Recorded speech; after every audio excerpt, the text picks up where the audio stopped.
Bienvenidos a Academia Sonora, un espacio de encuentro de podcast realizados por nuestros estudiantes y docentes de la Universidad Academia de Humanismo Cristiano.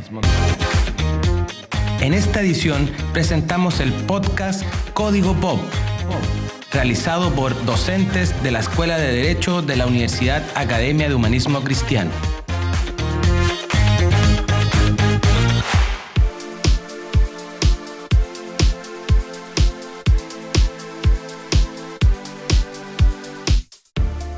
Hola a todas y todos, esperamos que se encuentren muy bien, estamos muy contentos de estar en este nuevo capítulo de Código Pop. El día de hoy nuevamente me acompañan los profesores Yuri Santander y la maestra Arlet Reyes. Profesores, ¿cómo están? Bien, aquí estamos, profesor Vera, querido Sebastián. Qué bueno. Arlet. Bien. El día de hoy nos planteamos seguir obviamente explorando la relación entre el derecho y algunos productos de la cultura popular y quisimos enfocarnos en algo que nos apasiona bastante en este caso, que es la relación entre el derecho y la música. En general, el arte y el derecho yo diría que no son cosas que se asocian inmediatamente, a lo menos en la conciencia compartida, ¿no? Uno asocia el derecho más bien a actos formales, hombres terneados, mujeres elegantes que van camino a los tribunales, muchas veces una peluca y una toga, los que están menos informados de nuestra cultura nacional, pero esas son las imágenes que nos vienen a la cabeza cuando pensamos en el derecho. Sin embargo, si pensamos que la industria de la música es todo lo grande que es actualmente, por supuesto que también se vale de otros servicios de distintas profesiones y el derecho no es la excepción. Así también han habido algunos casos bastante interesantes en los cuales se han puesto a prueba desde el arte, desde la música, los límites del derecho. Pienso particularmente en todo lo que tiene que ver con algunos hitos de censura, con la libertad de expresión, y creo que desde allí entonces se puede construir esa relación. ¿Qué les parece a ustedes, profesores, esta articulación entre derecho y música? Mira, yo creo que más allá de la, entre comillas, apariencia, ¿no? Los rockeros son bien vestidos, los músicos también pueden ser bien vestidos, ¿no? Hay una relación súper indisoluble entre el derecho y la música, ¿ya? A partir de... A ver, el derecho, o sea, la música como expresión política tiene mucho de jurídico, para empezar. O sea, ahí tenemos casos nacionales, ¿no? Muy conocidos. Los Prisioneros, por ejemplo, con su disco Pateando Piedra, creo que es una de las máximas expresiones de la idea de protesta, la idea de denuncia, justamente por vulneraciones a derechos, ¿no? Vulneraciones a los derechos humanos, los derechos fundamentales por parte de la dictadura de Pinochet en ese entonces, ¿no?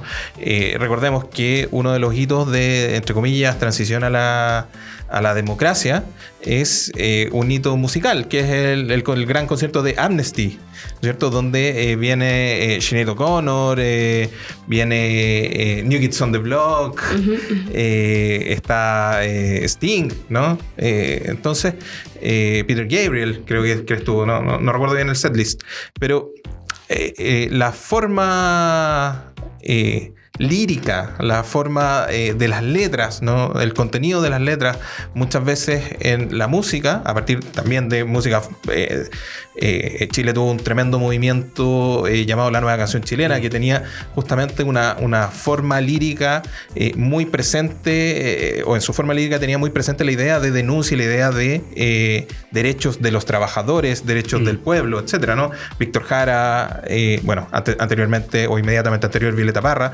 son quizás las máximas expresiones de eso. Por lo tanto, creo que la relación entre justamente lo jurídico y lo musical puede establecerse ya sea desde esa perspectiva o también desde otra perspectiva, ¿no? Desde la perspectiva contractual comercial. Yo tenía por ahí guardada la anécdota de Metallica demandando a sus propios fans por las descargas en Napster. Clásico esa anécdota, pero quizás nos la podría...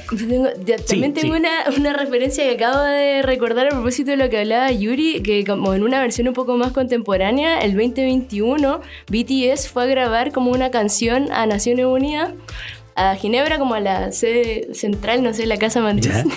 Esto no tenía idea. Exacto, porque se busca vincular a las nuevas generaciones con temas de derechos humanos a través de las canciones de grupos que sean populares en el momento. Entonces, en este caso había una campaña de la UNICEF que se llamaba Love Myself, como me quiero a mí mismo.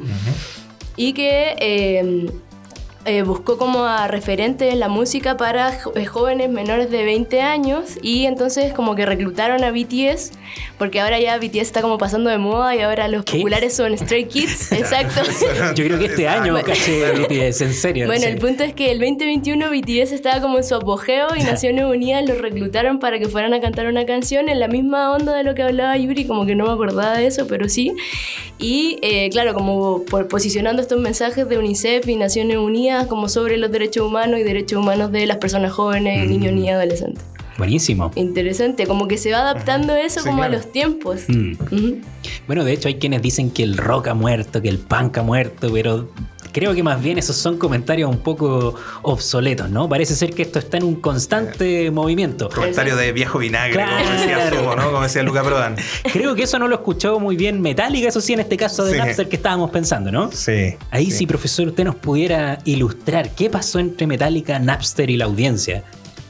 Bueno, esto fue a principios de los 2000, ¿no? En 1999-2000 se comienzan a popularizar estas plataformas de descarga peer-to-peer, ¿no? De descarga simultánea, conectando un computador por medio de Internet, ¿no? Se masifica Internet, ¿no?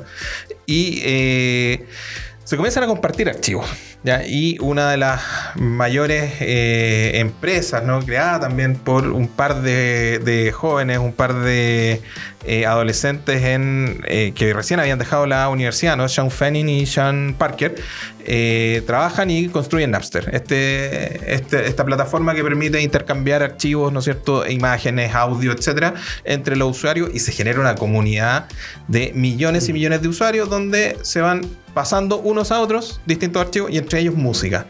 Música como la de una de las bandas de metal más conocidas, más famosas y, por qué no decirlo, más querida de todos los tiempos, ¿no? Metallica. Y la industria musical en el sentido no estaba contenta con esta idea de intercambio de archivos, porque les quitaba mercado, ¿no es cierto? Les quitaba ganancia, y la industria musical aquí haya su mejor aliado, Lars Ulrich, el principal aliado Lars Ulrich, el baterista de Metallica, que impulsa una demanda de Metallica contra Napster, que en el fondo se entiende que es una demanda de Metallica contra sus propios fans. Exactamente. Sí, ese es el problema, ¿ya? Ahora, Metallica termina justamente ganando la demanda, se tienen que eliminar los archivos de intercambio de las canciones de Metallica de la nube, ¿no es cierto?, de Napster. Se prohíbe ese intercambio y Napster va a la baja, a la quiebra, ¿no es cierto? Bueno, obviamente después la tecnología también termina superando este tipo de acceso a música, pero lo relevante es que Metallica sigue incólume, ¿no? Metallica demanda a sus millones de fans y sus fans aumentan. Siguen llenando estadios. Sí, siguen llegando a estadios. Así que sí, ahí hay una relación, ¿no? entre el derecho y la música. Ya una relación un poquito más comercial.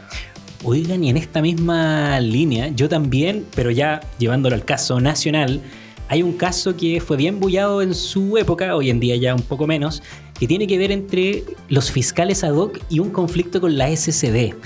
En particular a propósito de la figura de su productor, Fernando Sánchez, y obviamente todo lo que tiene que ver con derechos de autor. Ahora bien, lo paradigmático acá es que tenemos una banda insignia del punk nacional, posiblemente de las primeras bandas que empiezan a aparecer en este circuito de los 80, los 90 con un poco más de fuerza, y precisamente todo lo que se intenta construir como una institucionalidad para proteger en principio los derechos de los artistas, pero que a juicio de fiscales en ese periodo no era suficientemente logrado. Muy en breve, el conflicto tiene que ver con que este productor, que los fiscales consideraban parte de su banda, al parecer habría utilizado las canciones de fiscales en otro tipo de eventos. También los interpretó a la banda en su celebración de los 20 años en el Galpón Víctor Jara, y para dicha gestión es necesario contar con las respectivas autorizaciones que al parecer no fueron gestionadas, y por lo demás eso tiene consecuencias patrimoniales directas para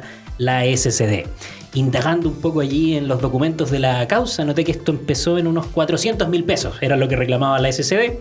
pero al parecer la posición que adoptó tanto fiscales ad hoc como su representante de ese entonces, Fernando Sánchez, fue más bien de oponerse a esto por convicciones de tipo política, ideológica, ¿no? A ellos, en el fondo, les parecía totalmente extraño que tuviesen que pedir a algunos de sus roadies, a algunos de sus productores o quien fuera miembro de su equipo, autorización para usar las canciones de la banda. Y se mantuvieron en esa posición hasta el final del asunto. Empezaron, de hecho, a presentarse acciones judiciales cruzadas entre la SCD, luego de los fiscales contra el SCD, y que en definitiva nos muestran esta tensión, ¿no?, entre comprender la música como simplemente una propiedad intelectual, una propiedad de alguien en particular, o si más bien también tiene este signo de protesta que señalábamos al inicio, ¿no? ¿Cómo conviven en el fondo las dos cosas? Parece ser que es algo que todavía está pendiente, pero que en ese entonces se pudo ver quizás en un punto bastante alto el conflicto y, como decía, siempre a nivel nacional. No sé si habían escuchado hablar de este caso alguna vez. Yo no conocía el caso, pero también es interesante justamente en el sentido de cómo algo que pareciera ser tan etéreo como la definición de arte, ¿no? De todas maneras tiene un sustrato mercantil.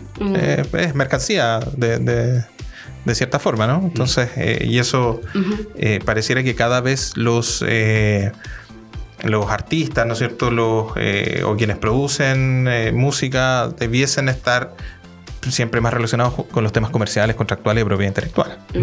Y me da la impresión que esa comprensión un poco más ligada a la propiedad versus la expresión fue algo que no ocurrió de inmediato, o al menos no de inmediato para las músicas más bien contestatarias.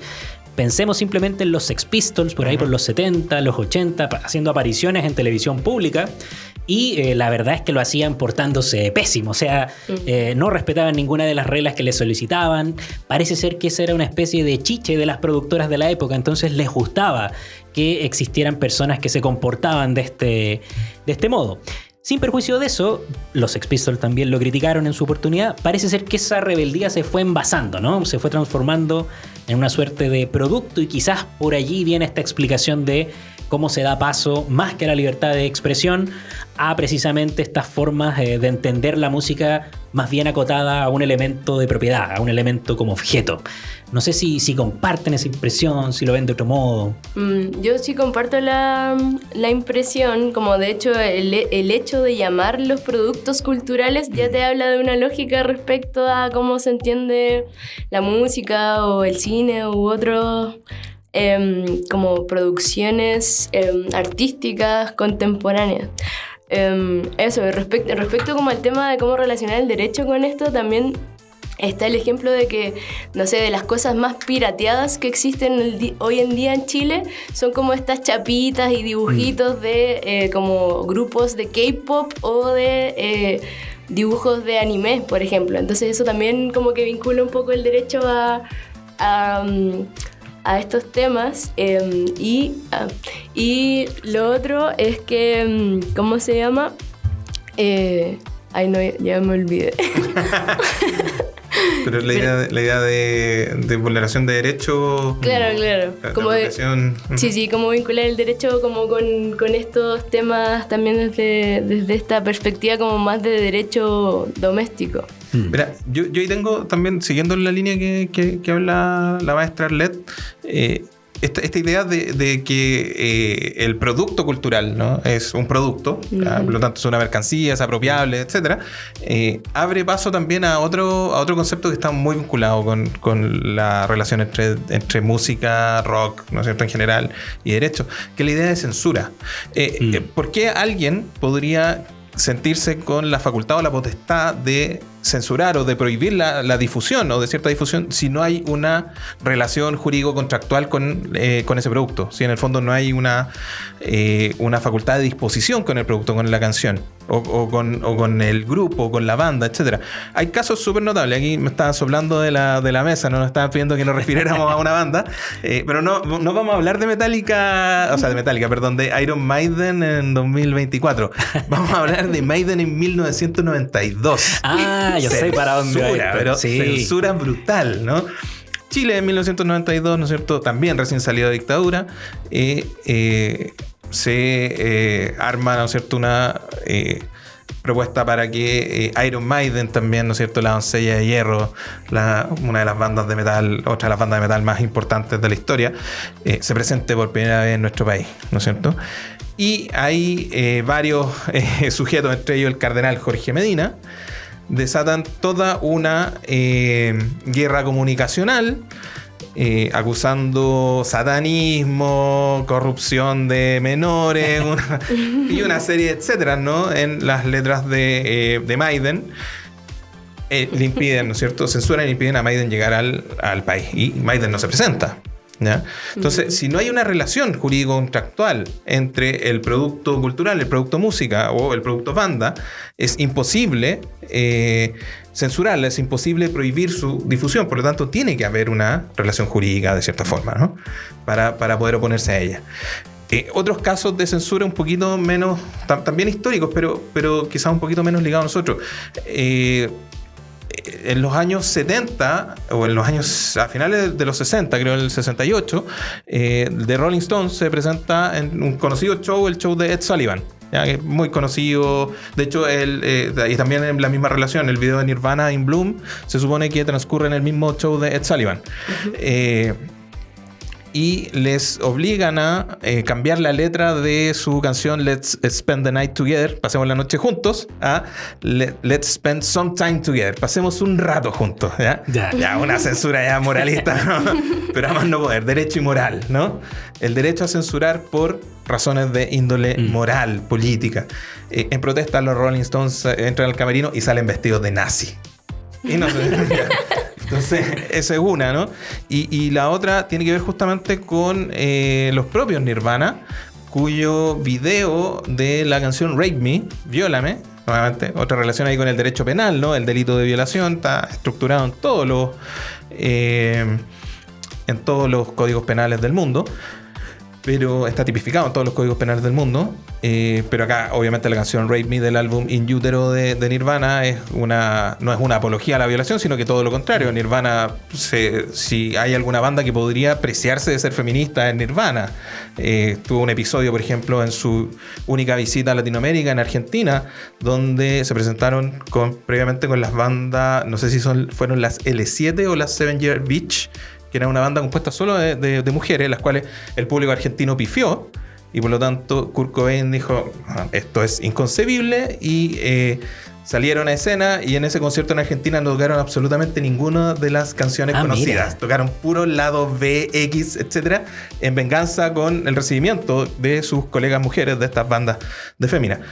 Y justamente Rape Me fue una canción censurada en MTV. Nunca se pasó por MTV, nunca se conoció ni el video, ni algunas tomas en vivo, ni nada, que potencialmente podía ser un single. Entonces, la censura también es un acto que relaciona lo jurídico con el mundo de la música. No olvidemos también, hay bandas que tienen letras fuertísimas relacionadas con violaciones de derechos, partiendo por Rage Against the Machine, o hay otras como la banda de Ice-T, Body Count, que relata crudamente la vulneración de derechos, homicidios, etcétera, asesinatos de la comunidad negra en Los Ángeles en específico. Y a raíz de muchas de estas bandas se creó este logotipo, este Parental Advisory, el logotipo blanco con negro que dice atención, ¿no es cierto?, a los padres, aquí hay contenido explícito, lo que justamente es una pequeña forma de censura también. Y que se ha transformado también cuando es utilizado obligatoriamente por las bandas, ¿no? En una suerte de símbolo de orgullo. Aquí lo que vamos a hablar son temas serios, son temas crudos. Entonces ya te advierto que para allá va la cosa, ¿no? Como que pareciese que el logo también es empleado de ese modo en estos estilos más bien de música un poco más contestataria, ¿no? Yo quisiera añadir un tema más que a mí personalmente me indigna profundamente, ¿eh? Porque claro, ya hemos conversado a lo largo de este episodio en cómo, sin haber relaciones jurídicas de por medio, muchas veces este concepto de moral y buenas costumbres parece ponerse por encima de cualquier tipo de producto, y más encima en una lectura un poco superficial de estos productos, ¿no? Pero hay también rockeros bien peinados, rockeros bien portados, hasta un poco nerds. Yo personalmente, que vengo del mundo del punk rock más bien, conozco dos casos claros en los cuales las personas que no les gusta el género tendrían que ofrecer mejores razones de cara a dos músicos despampanantes que tienen que ver en primer lugar con el vocalista de Offspring. Estoy pensando en Dexter Holland. Dexter Holland, además de liderar tremenda banda, es doctor en biología molecular. No sé si sabían eso. Sí, algo sé. Y por otra parte, Greg Graffin, un conocido vocalista de Bad Religion, un ateo famosísimo, ¿no? Pero que además Greg Graffin tiene la particularidad de ser doctor en zoología por la Universidad de California. Wow. Esa comprensión de estos músicos me parece que se lleva de manera bastante potente a las letras. Por supuesto que no a todas de ellas. Entendemos que también los músicos, como en cualquier trabajo, tienen que producir cosas que les permitan subsistir en base a su actividad profesional. Pero la verdad es que no son letras muy explícitas ni muy directas, suelen ocupar un lenguaje un poco más técnico. El sonido también refleja eso. Y ante ese nivel de producciones yo no he visto especialmente a estas mismas personas alteradas por la moral y las buenas costumbres criticar las letras, oponerse abiertamente a los argumentos que allí se presentan. Y ya pasando una especie de aviso, pero que va en esta misma línea, ¿no? No sé si sabían que viene Descendants, esta clásica banda de punk un poco más melódico pero técnico al fin y al cabo. Su vocalista, Milo Aukerman, también pertenece a este selecto grupo de personas que no por tener una formación profesional se encuentran fuera de este circuito. En este caso Milo es bioquímico y hay algunos episodios de la historia de la banda en las cuales Milo dejó de tocar para poder terminar sus estudios universitarios y luego de eso se fue reincorporando en distintos momentos, más allá de que es una banda que ha tenido varios momentos de ruptura. Hay un disco en particular lanzado hacia finales de del 2010, si mal no recuerdo, que tiene que ver precisamente con algunas metáforas químicas mezcladas con letras clásicas ya de punk melódico. Por lo demás, Descendants va a estar entonces este 9 de diciembre, después de un éxito... No, perdón, el 8 de diciembre en Club Chocolate, después de haber agotado en tiempo récord todas sus entradas para la función del 9 de diciembre en el Teatro Teletón. Allí ya 3 ejemplos de cómo desde el punk se puede pensar inteligentemente y derribar un poco esta caricatura de lo vulgar simplemente por estar ligado a lo contestatario. No sé si conocían estos pergaminos académicos de estos cantantes. Sí, yo algo que estaba, porque además ahí hay que sumarle a otros músicos que tienen también grandes carreras, ya sea en la literatura, por ejemplo, y antropología, como Zach de la Rocha, en ciencias políticas como Tom Morello, o en física como Brian May, el guitarrista de Queen, ¿no? Así que sí, se puede ambas cosas. A mí me gustaría, antes de, creo que ya nos queda re poco, ¿no? Sí, estamos... Me gustaría dejar un par de pildoritas también que tienen que ver con otras cosas. Hay una cuestión que tiene que ver también con las presentaciones en vivo. Hoy día, justamente a raíz de lo que el profesor Vera nos estaba señalando, ¿no? De Descendants, en realidad lo caro que están las entradas, ¿no es cierto? Lo inaccesible que están las entradas para distintas bandas. Yo tengo la suerte de poder asistir a Tool, pero no les voy a decir lo endeudado que quedé para poder ir. Pero quiero quedarme con la antítesis de eso, que es un músico más bien clásico, no, ni siquiera clásico, es un músico norteamericano de country, de folk country, muy conocido por un cover que hizo de una banda que se llama Nine Inch Nails, ¿ya? Donde se apropia de esa versión, que es una versión maravillosa, es Johnny Cash. Johnny Cash, en una de sus mejores presentaciones en vivo, la hace en una cárcel al interior de la prisión de Folsom en Estados Unidos. Y eso contrasta, ¿no? Con esta idea del acceso a la música, al producto, ¿no? Justamente el acceso al producto, donde va un tipo y yo creo que eso es replicado por muchas, sobre todo por la escena punk. Esta cuestión de llevar el producto musical de manera gratuita, ¿no es cierto? A festivales populares, a las poblaciones, etcétera. Creo que ahí hay una pildorita que les voy a dejar ahí como dato para la relación entre derecho y música. Bien, estamos en el tiempo. Ha sido un gusto compartir con usted, profesora, con usted, profesor. También les agradecemos a quienes nos han escuchado en este 4º episodio y ya nos vemos en una próxima entrega. Simplemente dejar anunciado el título de lo que vamos a revisar: Derecho y Juegos. Derecho y videojuegos en general, algunas otras. No sé qué voy a hacer. Ay, no. Pero sobre eso vamos a revisar algunas relaciones en nuestro quinto y último capítulo. Los dejamos entonces cordialmente invitados y nos escuchamos en una próxima ocasión. Nos escuchamos, ha sido un gusto. Chao, chao.